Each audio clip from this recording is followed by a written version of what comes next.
네, 대부분의 사람들이 통일은 곧 된다고 생각하고 저도 그렇게 보고 있습니다. 그러다 보니까 통일이 되고 난 후를 생각하지 않을 수가 없는데요. 우리나라는 분단되고 60년이 흘렀어요. 그동안 우리 남과 북은 철저하게 단절이 되어 있었고 서로에 대해서 모릅니다. 여러 가지 면에서 화합을 이뤄야지 진정한 통일이 되었다고 볼 수 있는데요.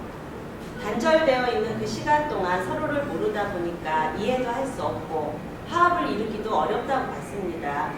저는 이 책을 통해서 우리 어린이들이 북한의 또래 친구들을 이해할 수 있는 그러한 계기를 마련해주고 싶어서 쓰게 됐습니다.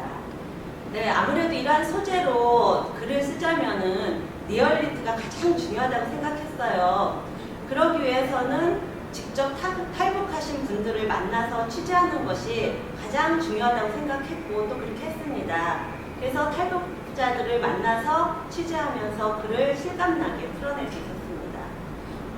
그분들은 신분 노출을 굉장히 우려하세요. 그래서 만나기로 약속을 했는데 가면서 그런 생각을 했었어요. 이러한 상황에서 과연 얼만큼 마음을 열고 이렇게 말씀을 해주실까 생각을 했는데 만나고 보니까 의외로 탈북 과정이라든가 북한의 현실에 대해서 자세하고 솔직하게 이렇게 말씀을 해주셨어요. 그런데 역시 신분이 노출되는 것을 걱정하셔서 취재 중에도 혹시 글 속에 실명이 거론되는 것이 아니냐고 몇 번이나 물었습니다.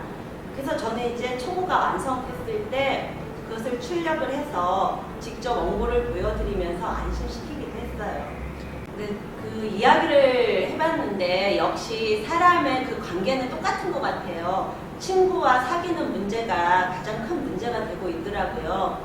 그러니까 아무래도 북한에서 오다 보니까 그 북한 억양이 조금 이렇게 거세잖아요. 그러니까 그 억양, 조금 거센 억양의 북한 말과 그리고 약간의 이제 생활 습관이 좀 다른 게 있어요. 그렇다 보니까 어린이들 사이에는 아주 이런 사소한 것이 놀림의 대상이 되기가 쉽거든요. 그래서 친구 사귀는 문제를 가장 어렵게 생각하고 있었어요. 저는 우리 그 친구 같이 이렇게 친구들과 어울리는 우리 남한 친구들에게 입장을 바꿔서 한번 생각해 보라고 말해주고 싶어요. 내가 만약에 낯선 곳에 가가지고 어떤 말도 약간 다르고 생활 습관도 다른 곳에 가서 산다고 생각해 봐라. 그러면은 어떻게 되겠니 하고 말해주고 싶어요. 그렇다면은 자기가 낯선 곳에서 산다고 생각하면은 북한에서 온 우리 친구들을 조금 더 이해할 수 있지 않을까 그렇게 생각해요. 이 책 말미에 숙제를 하나 남겨뒀습니다. 주인공 강일이와 함께 탈북을 시도했던 순종이라는 소년이 중간에 중국 공안에게 체포되어서 북송될 위기에 처하게 됩니다. 처음부터 이야기를 통해서 주인공 강일이와 순종이와 함께 여정을 시작했던 우리 어린 독자들은 이 과정에서 굉장히 놀라게 되고 또 많은 생각을 하게 될 겁니다.